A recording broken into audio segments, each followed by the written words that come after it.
Hi, and welcome to Revising the Short Story. At this point, you've written a short story and you're wondering, how can I make it the best that it can be? You might be pretty happy with where it is right now. We're going to make it better today. You might be rather discouraged about where it is right now. We're going to make it better today. Let's get to work. Almost every short story can be better.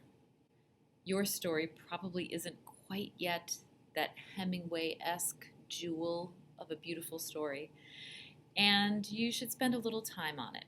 So we are going to spend today in real time actually going through some super important concepts: narration, character, plot, style, and the last one, which is quite difficult, ruthless cutting. The result is going to be amazingness. So what I want you to do is open up your story right now. Because we're going to do this in real time, you should pause the video whenever you need to stop to do a particular activity. First things first, narration. Who tells your story? Does this woman pictured here tell your story? Who do you have telling your story? And why is that so important? Now, you might have made a decision already about narration, but I'm going to ask you to challenge yourself to at least write a few lines in a different narration to see how it sounds, and to think about the possibility of switching your narration depending on why you made the choices that you did.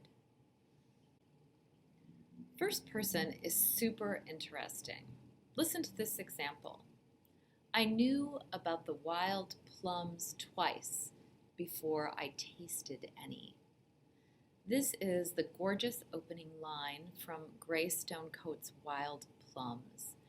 And what it does is it captures the feelings of the protagonist in a reflective way that shows us that she is considering what has happened to her and giving us her perspective.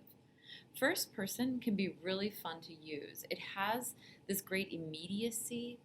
It brings us the voice of the character in a vibrant way.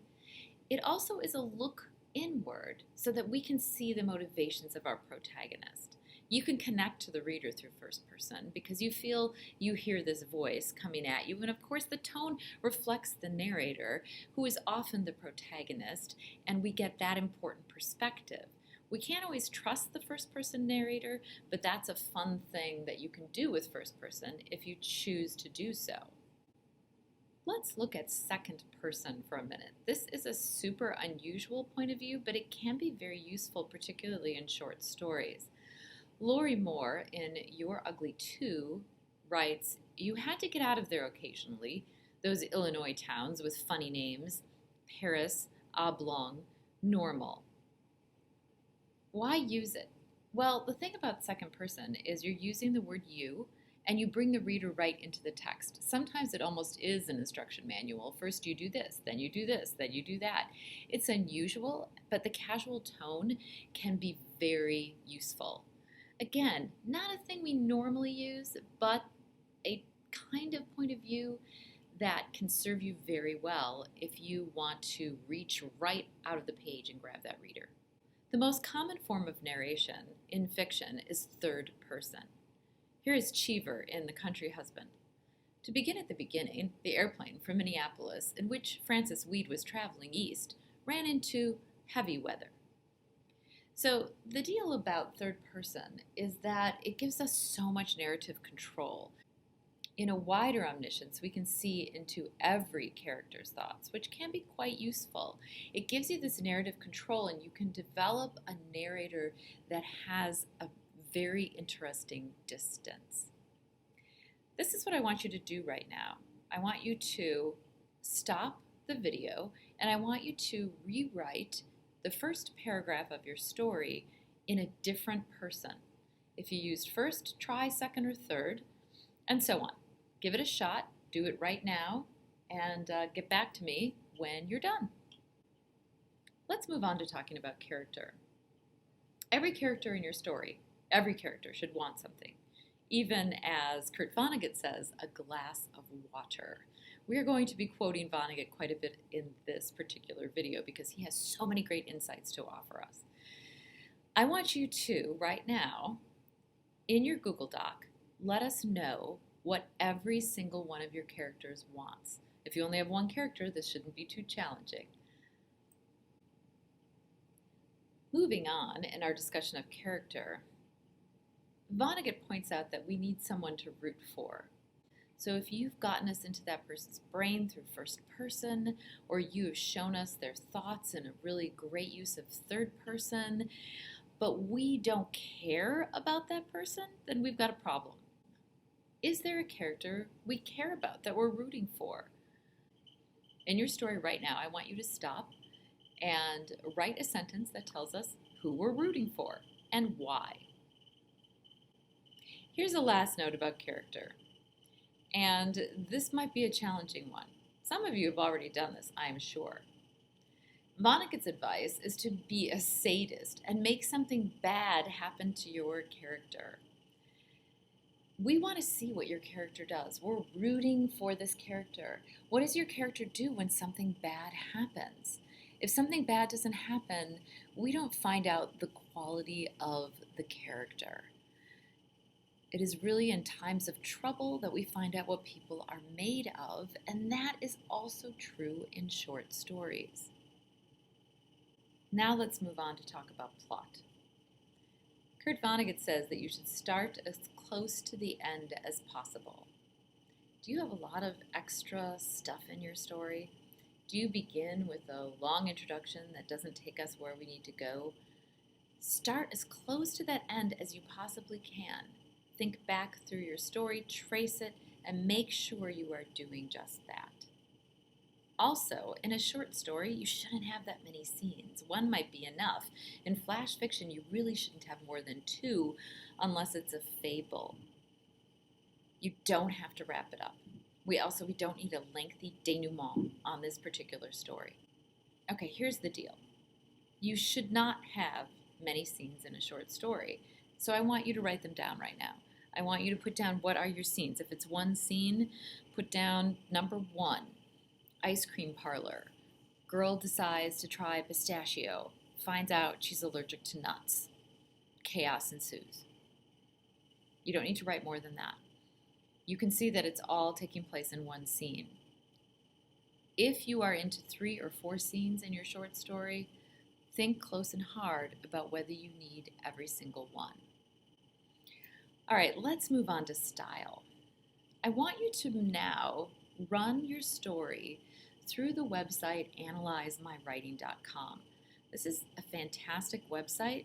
Take your text and paste it right into the text box. Then you are going to look for 3 different things that fall in categories underneath. You are going to look for basic text statistics, common words and phrases, and passive voice. What do you learn? You should also be looking at your sentence length. You should have some very short sentences, especially at the height of the action. Let's look at an example of how to use Analyze My Writing.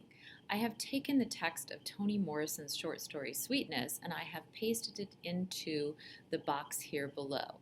If I click on Basic Text Statistics and hit Analyze Text, I can get a lot of great information about the story.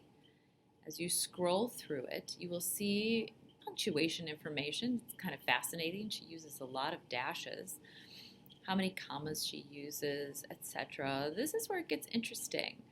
Her sentence length is really where I find the greatest interest. You can see that she has quite a few sentences that are shorter.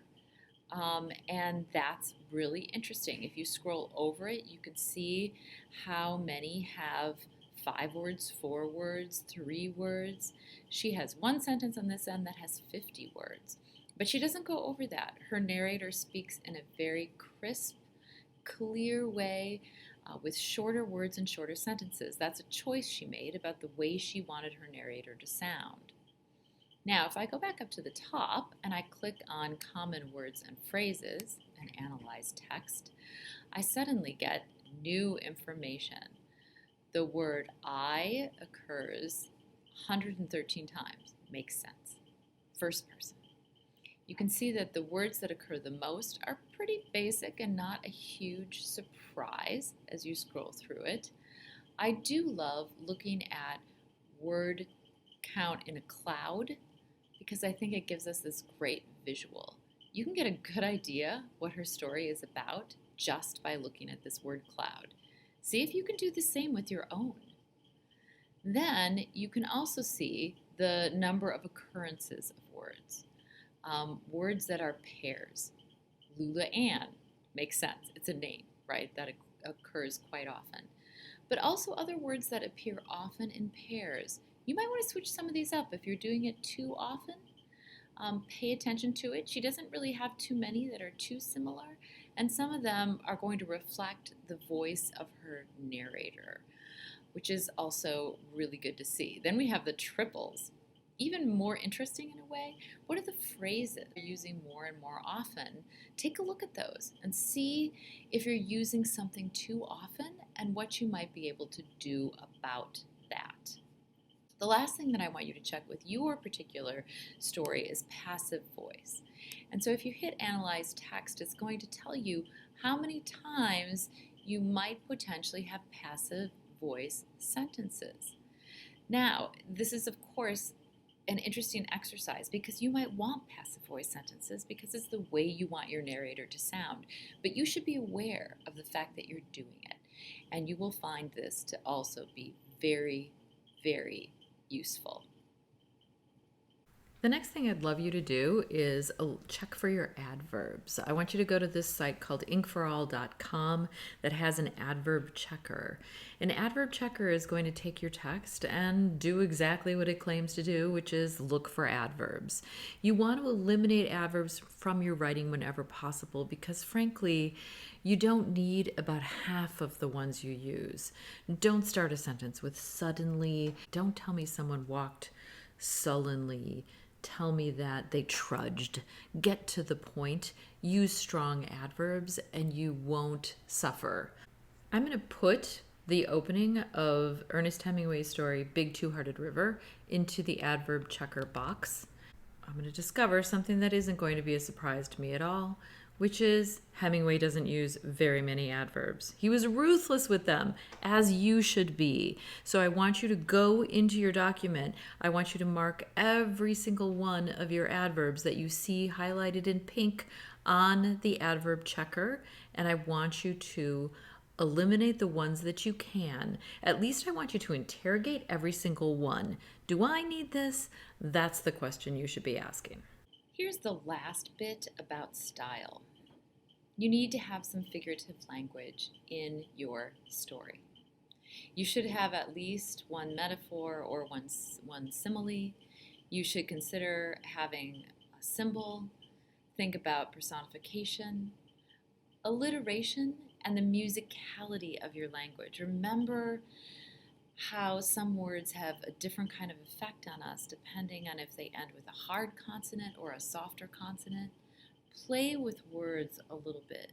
If a particular sentence does not sound the way you want it to, spend some time looking for words that are similar that might give you a different sound. I want you now to stop the video and I want you to read your piece out loud. I would like you within your draft that you're currently working on to mark each metaphor, to mark any symbols that you use, to mark personification, alliteration, any other kind of form of figurative language that you see within your own piece. And if you don't see much, guess what? You really need to work on that. So make sure that you add some and see if you can put a richness and a depth to your story that maybe it just doesn't have right now. Okay, now for what might be the hardest part. Ruthless cutting. Read your first sentence. Do you need your first sentence? It might be beautiful. You might have rewritten it 3 or 4 times already. That's okay, I just want you to question it. Do you need your last paragraph? Surprisingly, the number one edit that I often make in student work is to cut the last paragraph entirely. You might not cut your last line, you might not love your last line, but that last paragraph might not be essential. Vonnegut says every sentence must do one of 2 things. It either has to reveal the character or advance the action. This is what you have to do now. You have to go through every sentence and afterward put either a C for advancing character or revealing character, or an A for advancing action. Every single sentence. Hey, it's a short story, right? You can do this. When you're done with this process, you have learned so much about your short story and you are on your way to making it that much better. The revision process now can be powerful because you have information and you can move forward with that information to create another new spectacular draft. After you finish this process, you might want to put your work aside for a day or at least a couple hours and then come back to it with fresh eyes and see if you can write a newly revised short story that has more depth, more music, more meaning. I know that you're on your way to becoming an even better writer of short stories. Good work.